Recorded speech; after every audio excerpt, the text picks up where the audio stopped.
Hello friends, எல்லோருக்கும் வணக்கம். Welcome to young investor channel. இன்றைக்கி மார்க்கெட்டை பார்த்துருப்பீங்க. மார்க்கெட் இன்றைக்கும் ஒரு ஃப்ளாட் ரேஞ்சில் ஓப்பன் ஆன மார்க்கெட் இப்போ ஒரு நல்ல பாசிட்டிவ் ரேஞ்சில் தான் போயிட்டுருக்கு. நேற்றுக்கும் ஓப்பன் ஆகும்போது ஃப்ளாட்டில் தான் ஓப்பன் ஆச்சு. ஆனால் நல்ல ஒரு பாசிட்டிவ் ரேஞ்சில் தான் க்ளோஸ் பண்ணியிருந்தாங்க. இன்றைக்கி பார்த்தீங்கன்னா நிஃப்டி 450 பாயிண்ட்ஸு, சென்செக்ஸ் வந்து 1550 பாயிண்ட்ஸும், நிஃப்டி பேங்க் வந்து 500 பாயிண்ட்ஸ் மேலே பாசிட்டிவ். நிஃப்டி ஐடி தான் இன்றைக்கி நல்லா பர்ஃபார்மன்ஸ் பண்ணியிருக்காங்க. 1000 பாயிண்ட்ஸ் மேலே பாசிட்டிவில் இருக்குது. ஸோ எஃப்ஐஎஸ் வந்து கண்டினியூஸாக செல் பண்ணிட்டு தான் இருக்கிறாங்க. பட் நம்மளோட டிஏஎஸ் வந்து வாங்கிட்டு தான் இருக்கிறாங்க. எஃப்ஐஎஸ் கண்டினியூஸ் செல் பண்ணாலும் டிஏஎஸ் வந்து மார்க்கெட்டில் கொஞ்சம் வாங்குறாங்க. ஸோ இன்றைக்கி நிஃப்டி ஐடி நல்லாவே பர்ஃபார்மன்ஸ் கொடுத்துருக்கு. அதுக்கு முன்னாடி பார்த்தீங்கன்னா நேற்று நான் அப்டேட் கொடுத்துருந்தேன். யூரோப்பியன் சென்ட்ரல் பேங்க் வந்து இன்ட்ரெஸ்ட் ரேட்டை கட் பண்ணியிருந்தாங்க. லோன் எகென்ஸ்ட் இன்ட்ரெஸ்ட் ரேட்டை வந்து கட் பண்ணியிருந்தாங்க. ஸோ நம்ம ஆர்பிஐ எப்போ கட் பண்ணுவாங்க, நெக்ஸ்ட் வந்து அமெரிக்காவோட ஃபெடரல் ரிசர்வ் எப்போ கட் பண்ணுவாங்க அப்படின்னு சொல்லி நம்ம வந்து அப்டேட் பார்த்துருந்தோம். ஸோ இதில் ஆர்பிஐ இன்றைக்கி அப்டேட் கொடுத்துருக்காங்க அவங்களோட மானிட்டரி பாலிசி மீட்டிங்கில். ஸோ எயித்து டைம் ஆட்டு அவங்களோட மானிட்டரி பாலிசி மீட்டிங்கில் அவங்க வந்து இந்த இன்ட்ரெஸ்ட் ரேட்டை வந்து அன்சேஞ்சாக தான் வச்சுருக்காங்க. 6.5% தான் வச்சுருக்காங்க அப்படின்னு சொல்லியிருக்காங்க. ஃபினான்ஷியல் இயர் 25 ஜிடிபி வந்து ஆல்ரெடி லாஸ்ட்டு மானிட்டரி பாலிசி மீட்டிங்கில் அவங்க வந்து 7% இருக்கும் அப்படின்னு சொல்லியிருந்தாங்க. பட் இப்போ வந்து 7.2% இருக்கும் அப்படின்னு சொல்லியிருக்காங்க. நெக்ஸ்ட்டு நிதியாண்டு 25 இன்ஃப்ளேஷன் வந்து 4.5% இருக்கும் அப்படின்னு சொல்லியிருந்தாங்க. இதே தான் லாஸ்ட் மானிட்டரி பாலிசி மீட்டிங்லேயும் சொல்லியிருந்தாங்க. ஸோ சேம் அந்த அப்டேட் தான் கொடுத்துருக்காங்க. ஸோ இன்ட்ரெஸ்ட் ரேட் வந்து 6.5 இருக்கும், அன்சேஞ்சாக தான் இருக்கும் அப்படின்னு சொல்லி நம்ம ஆர்பிஐ அப்டேட் கொடுத்துருக்காங்க. நெக்ஸ்ட் பார்த்தீங்கன்னா விப்ரோ நேற்று வந்து அவங்களுக்கு ஒரு $550 மில்லியன் வேல்யூவில் டீல் ஒன்று வந்து கிடச்சிருந்து. அதோட கால அளவு வந்து 5 வருஷம். அந்த அமெரிக்காவோட US leading communication service provide கம்பெனிட்டு தான் அந்த டீல் கிடச்சிருந்துச்சு. ஸோ அது ஒரு பாசிட்டிவ் அப்டேட்டாக எடுத்து இன்றைக்கி வந்து ஷேர் ப்ரைஸ் வந்து நல்லாவே மேலே போயிருக்கு. விப்ரோவோட இந்த பெரிய டீல் வந்து இந்த $multi-million டீல் வந்து பார்த்தீங்கன்னா அந்த ஸ்ரீனிவாஸ் பல்லையா சிஇஓ ஆட்டு பொறுப்பேற்ற பிறகு இந்த டீலை வந்து அவர் கேப்சர் பண்ணியிருக்காரு. ஸோ அவர் சில அப்டேட்டும் கொடுத்துருந்தாரு. கம்பெனியை டேர்ன் அரவுண்ட் பண்ணுறதுக்கு கிளைண்ட்டு கஸ்டமர்ஸ் இவங்களுக்கிடாமே ரொம்ப க்ளோஸாக இருக்கணும் அப்படின்னு சொல்லி ஒரு அப்டேட் கொடுத்துருந்தாரு. ஸோ இப்போதைக்கு ஒரு பெரிய டீலை வந்து கேப்சர் பண்ணியிருக்காங்க விப்ரோ. மேபி ஃபியூச்சரில் அந்த கம்பெனி நல்லா அப்டேட் கொடுப்பாங்கன்னு நினைக்கிறேன். ஸோ இப்போதைக்கு விப்ரோ அன்றைக்கி ஷேர் ப்ரைஸ் வந்து 4% மேலே ஏற்றிருந்தாங்க. நியர்லி 5% வரைக்கும் போச்சு. 482 அந்த ரேஞ்சில் அன்றைக்கும் இருந்துச்சு. மேபி சீக்கிரம் வந்து விப்ரோ 500 அந்த ரேஞ்சை கிராஸ் பண்ணணும் நான் எக்ஸ்பெக்ட் பண்ணுறேன். அது மட்டும் இல்லாமல் இந்த மார்க்கெட் கிராஷ் ஆன டைமில் வந்து விப்ரோ நியர்லி 430 435 அந்த ரேஞ்சில் கிடச்சி நம்ம வந்து அக்யூமுலேஷன் பண்ண சொல்லியிருந்தோம் விப்ரோவில். ஸோ பண்ணியிருந்தீங்கன்னா இப்போ நியர்லி ஒரு ₹50 அந்த ரேஞ்சில் ஒரு ப்ராஃபிட் கிடச்சிருக்கோம் விப்ரோவில். லாங் டேர்முக்கு நல்ல வேல்யூ உள்ள ஸ்டாக் விப்ரோ. இது வந்து விப்ரோ பொறுத்தவரைக்கும் ஒரு பாசிட்டிவ் அப்டேட். நெக்ஸ்ட் பார்த்தீங்கன்னா இன்ஃபோசிஸில் வந்து அப்டேட். இன்ஃபோசிஸ் பார்த்தீங்கன்னா இன்னைக்கு 1533 அந்த ரேஞ்சில் ட்ரேட் ஆகிட்டு இருந்துச்சு. 4% ஏற்றிருந்தாங்க. இன்ஃபோசிஸில் நம்ம பார்க்கும்போது நேற்று விப்ரோக்கு ஒரு $550 மில்லியன் வேல்யூவில் ஒரு டீல் வந்து யூஎஸ்லேருந்து கிடச்சிருந்து 5 வருஷ கால அளவு. ஸோ அது ஒரு பாசிட்டிவ் நியூஸாக எடுத்து இன்றைக்கி எல்லா ஐடி செக்டர் ஸ்டாக்ஸுமே மேலே போயிருக்காங்க. ஸோ இன்ஃபோசிஸ் இன்னைக்கு பார்க்கும்போது 4% ஏற்றிருக்காங்க. இன்ஃபோசிஸ் நம்ம வந்து 1350 1250 அந்த ரேஞ்சில் அது வரைக்கும் கன்சிடர் பண்ணோம். பட் அதுக்கப்புறம் ஒரு நல்ல ரிட்டர்ன் 1600 அந்த ரேஞ்சை வர தாண்டி வந்துச்சு. பட் அதுக்கப்புறம் இறங்கி ஒரு 1400 அந்த ரேஞ்ச் வரைக்கும் போச்சு. நெக்ஸ்ட் பார்க்கும்போது ஹெச்எல் டெக்னாலஜிஸ் இவங்க பார்த்தீங்கன்னா 1425 அந்த ரேஞ்சில் இருக்காங்க. ஹெச்எல் டெக்னாலஜிஸ் இன்னைக்கு 2% ஏற்றிருந்தாங்க. ஸோ இதில் இப்போதைக்கு சான்சஸ் இல்லை. 1425 இருக்குது. எனக்கு தெரிஞ்சு 1300 அந்த ரேஞ்சு கீழே வந்துச்சுன்னா ஹெச்எல் டெக்னாலஜிஸில் ஒரு கொஞ்சம் பை பண்ணலாம். ஸோ ஹெச்எல் டெக்னாலஜிஸ் இன்ஃபோசிஸை பொறுத்தவரைக்கும் அப்டேட்டு. எனக்கு ஐடி ஸ்டாக்ஸ் மேலே போகிறதுக்கு ரீசனே நேற்று வந்து விப்ரோக்கு ஒரு ஆர்டர் கிடச்சிருந்து, ஒரு பிக் ஆர்டர், $multi-million வேல்யூவில் ஆர்டர்.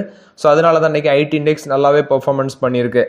நெக்ஸ்ட் பார்த்தீங்கன்னா ஹீரோ மோட்டார் கார்ப்பில் வந்து அப்டேட். ஹீரோ மோட்டார் கார்ப் பார்த்தீங்கன்னா அடிஷ்னலாக 2.2% ஆஃப் த ஸ்டேக்கை ஏத்தர் எனர்ஜியில் அக்யூசிஷன் பண்ண போகிறாங்க அப்படின்னு சொல்லியிருக்காங்க. ஆல்ரெடி ஏத்தர் எனர்ஜியில் ஹீரோ மோட்டார் கார்ப்பை வந்து எக்ஸிஸ்டிங் ஷேர் ஹோல்டர்ஸாக தான் இருக்கிறாங்க. இப்போ அடிஷ்னலாக 2.2% ஸ்டேக்கை அக்யூர் பண்ணுறாங்க. 124 கோடி கொடுத்து அக்யூசிஷன் பண்ணுறாங்க. ஆல்ரெடி 39.7% ஸ்டேக் வந்து ஹீரோ மோட்டார் கார்ப் வந்து ஏத்தர் எனர்ஜியில் ஹோல்ட் பண்ணாங்க.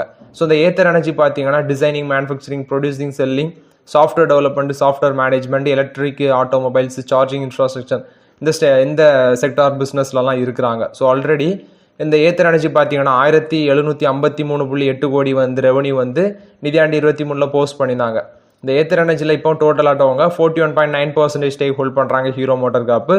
இது ஹீரோ மோட்டார் கார்ப் ஏத்தர் எனர்ஜியை பொறுத்தவரைக்கும் அப்டேட்டு. நெக்ஸ்ட் பார்த்தீங்கன்னா ஐசிசி பேங்க்ல வந்து அப்டேட். ஐசிசி பேங்குக்கு செபி ஒரு அட்மினிஸ்ட்ரேட்டிவ் வார்னிங் கொடுத்துருக்காங்க. எதுக்குன்னு பார்த்தீங்கன்னா ஐசிசி பேங்கும் ஐசிசி செக்யூரிட்டிஸ் லிமிடெடை வந்து மெர்ஜ் பண்ணி ஐசிசி செக்யூரிட்டிஸை வந்து டிலிஸ்ட் பண்ண போகிறாங்க அப்படின்னு சொல்லி நம்ம நியூஸ் பார்த்துருந்தோம். இப்போ வந்து செபி வந்து ஒரு அட்மினிஸ்ட்ரேட்டிவ் வார்னிங் கொடுத்துருக்காங்க. ரீசன் பார்க்கும்போது ஐசிசி செக்யூரிட்டிஸோட ஷேர் ஹோல்டர்ஸ் நிறைய பேர் செபிட்ட புகார் தெரிவிச்சிருக்காங்க. ஏன்னா இந்த டீலிஸ்டிங்கில் வந்து மைனாரிட்டி ஷேர் ஹோல்டர்ஸ் பாதிக்கப்படுவாங்க அப்படின்னு சொல்லியிருக்காங்க. ப்ளஸ் வந்து ஆல்ரெடி நம்ம ஒரு அப்டேட் பார்த்துருந்தோம். ஐசிசி பேங்க் வந்து பார்த்தீங்கன்னா ஷேர் ஹோல்டர்ஸுக்கு டேரெக்டாகவே கால் பண்ணி வந்து இந்த மெர்ஜருக்கும் இந்த டீலிஸ்டிங்கும் ஃபேவராட்டு நீங்கள் ஓட் பண்ணுங்க அப்படின்னு சொல்லி இவங்க வற்புறுத்தினதாட்டு ஒரு கம்ப்ளைண்ட் வந்துருந்துச்சு. ஸோ அது ஒரு அப்டேட் நம்ம பார்த்துருந்தோம். இப்போ நெக்ஸ்ட் இன்னொரு அப்டேட் வந்திருக்கு. குவாண்டம் மியூச்சுவல் ஃபண்ட்ஸ் பார்த்தீங்கன்னா ஐசிசி செக்யூரிட்டிஸ் டீலிஸ்டிங் கேஸ் சம்மந்தமாட்டு என்சிஎல்டியில் ஒரு கேஸ் ஃபைல் பண்ணியிருக்காங்க. ஸோ இவங்க வந்து இந்த ஐசிசி பேங்கும் ஐசிசி செக்யூரிட்டிஸும் இந்த மெர்ஜர் ஆகிற அந்த ஓட்டுக்கு வந்து இவங்க எகென்ஸ்டாக தான் ஓட் பண்ணியிருந்தாங்க. ஐசிசி பேங்கும் ஐசிசி செக்யூரிட்டிஸும் மெர்ஜர் ஆகுறதுக்கு இவங்க வந்து அதுக்கு எதிர்ப்பு தெரிவித்து தான் ஓட் பண்ணியிருந்தாங்க. இவங்களும் ஒரு ஷேர் ஹோல்டர்ஸாக இருக்கிறாங்க ஐசிசி செக்யூரிட்டிஸில். ஸோ இப்போ வந்து 100 மைனாரிட்டி ஷேர் ஹோல்டர்ஸ் சேர்ந்து என்சிஎல்டி நேஷனல் கம்பெனி லா ட்ரிபியூனல் அந்த ஐசிசி செக்யூரிட்டிஸ் டீலிஸ்ட் பண்ணுறது சம்மந்தமாட்டு கேஸ் கொடுத்துருக்காங்க. ஸோ இது வந்து வெயிட் பண்ணி தான் பார்க்கணும். பட் எனக்கு ஐசிசி பேங்கோட ஷேர் ப்ரைஸ் வந்து ஒரு ஃப்ளாட் பாசிட்டிவ் அந்த ரேஞ்சில் தான் இருந்துச்சு. ஸோ இது வந்து ஐசிசி பேங்கை பொறுத்தவரைக்கும் அப்டேட்டு. நெக்ஸ்ட் பார்த்தீங்கன்னா ரெயில் விகாஸ் நிகம் லிமிடெடில் வந்து அப்டேட்டு. இவங்களுக்கு பார்த்தீங்கன்னா ஒரு 495 கோடி வேல்யூவில் கான்ட்ராக்ட் வந்து நேஷனல் தெர்மல் பவர் கார்பரேஷன் என்டிபிசிட்டு கிடச்சிருக்கு. ஸோ என்டிபிசி கிட்டேருந்து அந்த ஆர்டர் கிடச்சிருக்கு. 495 கோடி வேல்யூவில் கான்ட்ராக்ட். ஸோ இந்த கான்ட்ராக்ட் பார்த்தீங்கன்னா Raman hydro electric project stage 3 அப்படின்னு சொல்லியிருக்காங்க. கெப்பாசிட்டி 3x440 மெகாவாட் வேல்யூவில் கான்ட்ராக்ட். ஸோ இந்த லெட்டர் ஆஃப் அவார்டு வந்து பார்த்தீங்கன்னா ரயில் விகாஸ் நிகம் லிமிடெடுக்கு என்டிபிசிட்டு ரிசீவ் ஆயிருக்கு அப்படின்னு சொல்லியிருந்தாங்க. இன்னைக்கு ஷேர் ப்ரைஸ் எடுத்து பார்க்கும்போது என்டிபிசியோட ஷேர் ப்ரைஸ் பார்த்தீங்கன்னா நியர்லி 353 ரூபா அந்த ரேஞ்சில் ட்ரேட் ஆகிட்டு இருந்துச்சு. ஒரு 1% அந்த ரேஞ்சில் ஏற்றிருந்தாங்க. ஸோ இந்த கான்ட்ராக்ட் பார்க்கும்போது 66 மந்த்ல வந்து இந்த கம்பெனி வந்து இந்த கான்ட்ராக்டை முடிச்சு கொடுக்கணும். இந்த ரயில் விகாஸ் நிகம் லிமிடெட் பார்த்தீங்கன்னா என்டிபிசி கொடுத்த கான்ட்ராக்டை 66 மந்த்ல கம்ப்ளீட் பண்ணி கொடுக்கணும் அப்படின்னு சொல்லியிருக்காங்க. ஸோ என்டிபிசியோட ஷேர் ப்ரைஸ் 1% அந்த ரேஞ்சில் பாசிட்டிவ்ல தான் ட்ரேட் ஆகிட்டு இருந்துச்சு. 353 அந்த ரேஞ்சில் ட்ரேட் ஆகிட்டு இருந்துச்சு. நெக்ஸ்ட் பார்க்கும்போது ரயில் விகாஸ் நிகம் லிமிடெட் இந்த ஷேர் பார்த்தீங்கன்னா ஒரு நல்லாவே ஒரு ரிட்டர்ன் கொடுத்த ஸ்டாக். இந்த வருஷத்தில் மட்டுமே எபோவ் 100% ரிட்டர்ன் கொடுத்துருக்காங்க அப்படின்னு சொல்லி நம்ம நியூஸ் பார்த்துருந்தோம். ஸோ ரயில் விகாஸ் நிகம் லிமிடெட் பார்த்தீங்கன்னா அன்னைக்கும் 1% ஏற்றிருந்தாங்க. 374 அந்த ரேஞ்சில் இருந்துச்சு. ஆனால் எலெக்ஷன் ரிசல்ட்ஸ் அன்னைக்கு இந்த மாதிரி செக்டார் ஸ்டாக்ஸ் எல்லாமே போட்டு துவச்சி எடுத்திருந்தாங்க. ஸோ அதில் வந்து நிறைய பேர் யூஸ் பண்ணியிருப்பீங்கன்னு நினைக்கிறேன் இந்த மாதிரி செக்டார் ஸ்டாக்ஸ்லாம். இது ரயில் விகாஸ் நிகம் லிமிடெடை பொறுத்த வரைக்கும் பாசிட்டிவ் அப்டேட்டு. நெக்ஸ்ட் பார்த்தீங்கன்னா முத்தூட் மைக்ரோ ஃபினான்ஸை பொறுத்தவரைக்கும் அப்டேட். இது ஒரு முத்தூட் ஃபினான்ஸோட சப்சிடரி தான். இவங்க பார்த்தீங்கன்னா எஸ்பிஐ கூட ஒரு பார்ட்னர்ஷிப்பில் வராங்க. ஒரு ஸ்ட்ராட்டஜிக் கோட் லெண்டிங் பார்ட்னர்ஷிப் அப்படின்னு சொல்லியிருக்காங்க. அந்த அக்ரிமெண்ட் மூலமாட்டு எஸ்பிஐ வந்து லெண்ட் பண்ணுவாங்க. ஜாயின் லயபிலிட்டி குரூப்ஸுக்கு வந்து லெண்டிங் பண்ணுவாங்க. அதாவது அக்ரிகல்ச்சர் அலைடு ஆக்டிவிட்டீஸில் இருக்கிறவங்களுக்கு. ஸோ அவங்களோட இன்கம் ஜென்ரேட்டிங்கை வந்து இன்க்ரீஸ் பண்ணுறதுக்காண்டி தான் லோன் வந்து மினிமம் இவங்க சொல்லியிருக்கிறது 10,000 3 லட்சம் வரைக்கும் லோன் வந்து கொடுப்போம் அப்படின்னு சொல்லியிருக்காங்க. அது மட்டும் இல்லாமல் இந்த கொலாபரேஷன் மூலமாட்டு உமன் என்டர்பிரினர்ஸ்க்கு வந்து ஃபினான்ஷியல் சர்வீஸ் ப்ரொவைட் பண்ணுவோம். அதாவது rural and semi urban regions across India அப்படின்னு சொல்லியிருக்காங்க. ஸோ இது வந்து முத்தூட் மைக்ரோ ஃபினான்ஸ் கொடுத்த ஒரு பாசிட்டிவ் அப்டேட்டு. ஸோ இது வந்து உமன் என்டர்பிரினர்ஸ் நெக்ஸ்ட் வந்து ரூரல் அண்ட் செமி அர்பன் ரீஜனில் இருக்க உமன் என்டர்பிரினர்ஸுக்கும் அக்ரிகல்ச்சர் அலைட் ஆக்டிவிட்டீஸில் இருக்கிறவங்களுக்கும் வந்து லோன் ப்ரொவைட் பண்ணுறாங்க. 10,000 3 லட்சம் வரும் அப்படின்னு சொல்லியிருக்காங்க. இது முத்தூட் மைக்ரோ ஃபினான்ஸும் எஸ்பிஐ பொறுத்த வரைக்கும் ஒரு பாசிட்டிவ் அப்டேட்டு.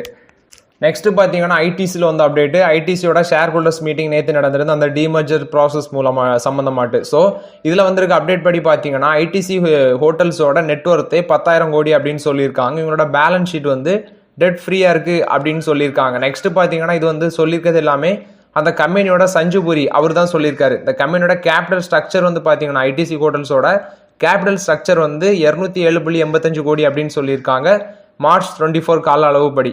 நெக்ஸ்ட் இந்த லிஸ்டிங் மூலமாட்டு நமக்கு வந்து டிமர்ஜர் மூலமாட்டு நமக்கு வந்து ஐடிசி ஹோட்டல்ஸ் அதாவது 10 ஐடிசி ஷேர் இருந்துன்னா ஒரு ஐடிசி ஹோட்டல்ஸ் டிஸ்ட்ரிபியூட் பண்ணுவாங்க. சம் ஷேர்ஸ் வந்து பார்த்தீங்கன்னா இந்த இஎஸ்ஓபி ஸ்கீம் மூலமாட்டு டிஸ்ட்ரிபியூட் பண்ணுவாங்க அப்படின்னு சொல்லியிருக்காங்க இந்த டிமர்ஜர் ப்ராசஸில். நெக்ஸ்ட் வந்து பார்த்தீங்கன்னா அவர் சொல்லியிருக்கிறது ஐடிசி ஹோட்டல்ஸ் வந்து டெட் ஃப்ரீயாக இருக்கிறதுனால ப்ராஃபிட்டல் கம்பெனியாக இருக்கும். ப்ளஸ் வந்து ஓன் கேஷ் ஃப்ளோ வந்து ஜென்ரேட் பண்ணும். ஃபண்ட் ரைஸும் வந்து பார்த்தீங்கன்னா நீ ஓனாட்டு ஃபண்ட் ரைஸ் பண்ணும் அப்படின்னு சொல்லியிருக்காரு. நெக்ஸ்ட் ஐடிசி கரண்டாட்டு பார்த்தீங்கன்னா 135 ஹோட்டல்ஸ் வச்சிருக்காங்க. 80 டெஸ்டினேஷனில் 12,500 கீஸ் வச்சிருக்காங்க. ப்ளஸ் வந்து இந்த 24 ப்ராப்பர்ட்டிஸ் வந்து லாஸ்ட் 24 மந்த்ஸில் ஓப்பன் பண்ணியிருக்காங்க அப்படின்னு சொல்லியிருக்காங்க. ஸோ அவங்களோட பிஸ்னஸை இன்னும் க்ரோத் பண்ணுறதுக்காண்டி 70 நியூ ப்ராப்பர்ட்டிஸ் வந்து நெக்ஸ்ட் 5 மந்த்ஸில் ஓப்பன் பண்ண இருக்கிறாங்க. ஸோ அவங்களோட பிஸ்னஸை என்ன எக்ஸ்பென்ஷன் பண்ணி இம்ப்ரூவ் பண்ண இருக்காங்க அப்படின்னு சொல்லியிருக்காங்க. ஸோ இது ஐடிசி ஹோட்டல்ஸை பொறுத்த வரைக்கும் ஒரு பாசிட்டிவ் அப்டேட்டு. இன்னைக்கு ஐடிசி ஷேர் ப்ரைஸ் எடுத்து பார்க்கும்போது 439 1% ஏற்றிருக்காங்க. பட் இந்த டிமர்ஜர் ப்ராசஸ் சம்மந்த டைமில் பார்த்தீங்கன்னா இவங்க பேட் கொடுத்த அப்டேட்டு இவங்களுக்கு பேட்டுக்கு வந்து ஹோட்டல் பிஸ்னஸில் பெரிய அளவில் ஈடுபாடு இல்லை. ஸோ அவங்க வந்து ஸ்டேக் விற்பாங்கன்னு நினைக்கிறேன். ஸோ அந்த டைமில் இவங்க ஐடிசி வந்து நமக்கு ஒரு சான்சஸ் தருவாங்கன்னு நினைக்கிற ஒரு நல்ல பையிங் ஆப்பர்ச்சுனிட்டி. ஆல்ரெடி இந்த மார்க்கெட் கிராஷ் ஆக டைமே ஐடிசி வந்து ஒரு 410 அந்த ரேஞ்செலாம் வந்துருந்துச்சு, 410 ரூபா அந்த ரேஞ்சில் வந்துச்சு. நம்ம வந்து யூஸ் பண்ணியிருந்தோம். ஸோ நீங்கள் யூஸ் பண்ணலன்னா மேபி அந்த டைமில் நமக்கு ஒரு வாய்ப்பு கிடைக்கும். ஸோ இது வந்து ஐடிசி ஹோட்டல்ஸ் ஐடிசியை பொறுத்தவரைக்கும் அப்டேட்டு. நெக்ஸ்ட் பார்த்தீங்கன்னா டாடா கெமிக்கல்ஸில் வந்து அப்டேட்டு. டாடா கெமிக்கல்ஸில் வந்து அப்டேட் என்னன்னா, யூகேல இருக்கிற ஒரு கோர்ட் வந்து பார்த்தீங்கன்னா டாடா கெமிக்கல்ஸோட சப்சிடரி டாடா கெமிக்கல்ஸ் யூரோப் லிமிடெடுக்கு வந்து ஒரு ஃபைன் பே பண்ண சொல்லியிருக்காங்க. செஸ்டர் கிரவுன் கோர்ட் வந்து டாடா கெமிக்கல்ஸ் யூரோப் லிமிடெடுக்கு வந்து ஒரு ஃபைன் பே பண்ண சொல்லியிருக்காங்க. 1.1 மில்லியன் யூரோ அப்படின்னு சொல்லியிருக்காங்க. 2016 இந்த சைட்டில் வந்து டாடா கெமிக்கல்ஸ் யூரோப் லிமிடெட் சைட்டில் வந்து ஒரு சேஃப்டி இன்சிடென்ட் வந்து அக்யூர் ஆயிருக்கு. அதில் வந்து பார்த்தீங்கன்னா ஒரு கான்ட்ராக்ட் வந்து இறந்து போயிருக்காரு. ஸோ அதனால யுனைடெட் கிங்டமில் இருக்கிற செஸ்டர் கிரவுன் கோர்ட் வந்து இந்த ஃபைனை அறிவிச்சிருக்காங்க. ஸோ அதனால வந்து அந்த கான்ட்ராக்டர் வந்து 2016 இன்ஜுரி ஆகி அவர் இறந்திருக்காரு. ஸோ அதனால அந்த கோர்ட் வந்து டாடா கெமிக்கல்ஸுக்கு ஒரு 1.1 மில்லியன் யூரோ வந்து ஃபைன் அடிச்சிருக்காங்க. இது வந்து டாடா கெமிக்கல்ஸை பொறுத்தவரைக்கும் அப்டேட். இன்னைக்கு டாடா கெமிக்கல் ஷேர் ப்ரைஸ் எடுத்து பார்க்கும்போது 1055 அந்த ரேஞ்சில் இருந்துச்சு, ஒரு ஃப்ளாட் நெகட்டிவ்ல இருந்துச்சு. நம்ம வந்து டாடா கெமிக்கல்ஸை 900 890 அந்த ரேஞ்சில் கன்சிடர் பண்ணியிருந்தோம். ஸோ இது வந்து டாடா கெமிக்கல்ஸை பொறுத்தவரைக்கும் அப்டேட்டு. நெக்ஸ்ட் பார்த்தீங்கன்னா நம்ம கவர்மெண்ட் தரப்புல இருந்து அப்டேட் வந்திருக்கு. என்டிஏ பார்த்தீங்கன்னா இப்போ அலையன்ஸ் அவங்க வந்து ஆட்சி அமைக்க போகிறாங்க. June 9 வந்து ஆட்சி அமைக்க போகிறாங்க அப்படிங்கிற அப்டேட் கொடுத்துருக்காங்க. ஸோ மேபி இப்போ இருக்கும் பிஎம் தான் மறுபடியும் வர போகிறாங்க அப்படின்னு சொல்லி அப்டேட் வந்துருச்சு. ஸோ மார்க்கெட்லேயும் அது இம்பாக்ட் ஆகுது. எஃப்ஐஎஸ் எவ்வளோ தான் விற்றாலும் மார்க்கெட்டில் வந்து பாசிட்டிவ் ட்ரெண்டில் தான் மூவ் ஆகுது. ஸோ இப்போதைக்கு எல்லாமே முடிஞ்சு இனி போர்ட்ஃபோலியோ டிஸ்ட்ரிபியூஷன் மட்டும் தான் இருக்குது. ஸோ அதுவும் முடிஞ்சிச்சுன்னா ஸ்டேபிள் கவர்மெண்ட் வந்து ஃபார்ம் ஆயிரும். ஸோ இதில் வந்து இப்போ இருக்க அப்டேட் என்னன்னு பார்த்தீங்கன்னா, பீகாரோட சீஃப் சிஎம் வந்து பார்த்தீங்கன்னா நிதிஷ்குமார் என்ன டிமாண்ட் வச்சிருக்காருன்னா, 1 நேஷன் 1 டேரிஃப் அப்படிங்கிற டிமாண்ட் வச்சிருக்காரு. ஸோ பவர் செக்டார் ஸ்டாக்ஸ் எல்லாமே ஃபோக்கஸில் இருக்கு. அது மட்டும் இல்லாமல் பார்த்தீங்கன்னா அவர் இந்த அந்த கோரிக்கை வைக்கிற ரீசன் பார்க்கும்போது அவங்க பீகாரில் வந்து பவர் வந்து ரொம்பவே எக்ஸ்பென்சிவாக இருக்குது அப்படின்னு சொல்லியிருக்காரு. ஸோ இந்த இஷ்யூவை வந்து அவர் கிளப்பியிருக்காரு நிதிஷ்குமார். ஸோ 1 நேஷன் 1 டேரிஃப் வச்சதுனால இன்னைக்கு பவர் செக்டார் எல்லாமே ஃபோக்கஸில் வந்து அந்த ஷேர் ப்ரைஸும் மேலே போயிருந்து. இது வந்து பவர் செக்டார் ப்ளஸ் வந்து நம்மளுடைய கவர்மெண்ட்டை பொறுத்தவரைக்கும் அப்டேட்டு.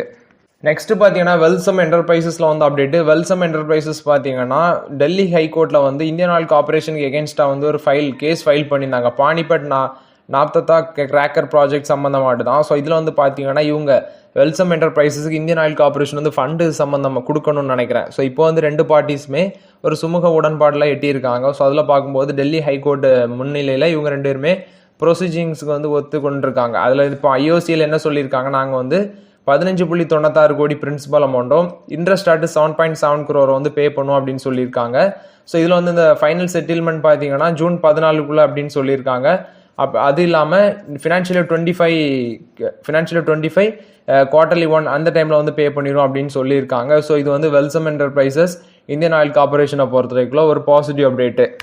நெக்ஸ்ட் பார்த்தீங்கன்னா பவர் ஃபினான்ஸ் கார்பரேஷனில் வந்து update. Power finance corporation Tata சன்ஸில் வந்து அப்டேட்டு. டாடா சன்ஸில் பார்த்தீங்கன்னா இந்த சப்பூர்ஜி பலுன்ஜி அந்த குரூப்பை சேர்ந்த ஒரு மெம்பர் வந்து நியர்லி 18.13% ஸ்டேக் வந்து ஹோல்ட் பண்ணுறாரு. இது ஒரு பிக் ஸ்டேக் தான். இப்போ சப்பூர்ஜி பலுன்ஜி இந்த எஸ்பி குரூப்போட ஒன் ஆஃப் த சப்சிடரி, ஒரு இன்ஃப்ராஸ்ட்ரக்சர் கம்பெனி, அவங்கள்ட்ட சப்சிடரி அது வந்து அதிக அளவில் கடனில் மாட்டியிருக்காங்க. இப்போ அந்த கடனை ரீபே பண்ணுறதுக்கு அவங்கள்ட்ட இது பணம் இல்லை. ஸோ நியர்லி 20,000 கோடி டெப்ட்டுன்னு சொல்கிறாங்க. அந்த 20,000 கோடி வந்து இப்போ லாஸ்ட் வீக் ஆஃப் மேல வந்து மெச்சூர் ஆகுது அப்படின்னு சொல்கிறாங்க. ஸோ இப்போ வந்து டாடா சன்ஸோட ஷேர்ஸ் வந்து அவங்க அடமானம் வைக்க போகிறாங்க அப்படின்னு சொல்லியிருக்காங்க. ஆனால் அதுக்கு டாடா சன்ஸ் வந்து என்ன அப்டேட் கொடுத்துருந்தாங்கன்னா, நீங்கள் அடமானம் வச்சுட்டு அந்த பணத்தை வந்து அடமானம் வச்ச பிறகும் பணத்தை வந்து ரீபே பண்ண முடியலன்னா நீங்கள் வந்து ஷேர்ஸ் வந்து செல் பண்ண முடியாது வேற யாருக்கிட்டையும் அப்படின்னு சொல்லி டாடா தரப்புல இருந்து சொல்லியிருந்து. நெக்ஸ்ட் வந்து இப்போ பவர் ஃபினான்ஸ் கார்பரேஷனோட லீகல் அட்வைசர் என்ன சொல்கிறாங்கன்னா, நீங்கள் வந்து அதாவது இவங்க சப்பூர்ஜி பலுன்ஜி குரூப்பை வந்து டாடா சன்ஸோட ஷேர்ஸுக்கு எகென்ஸ்டாட்டு லோன் ப்ரொவைட் பண்ணலாம் அப்படின்னு சொல்லி ஒரு நியூஸை கொடுத்துருக்காங்க.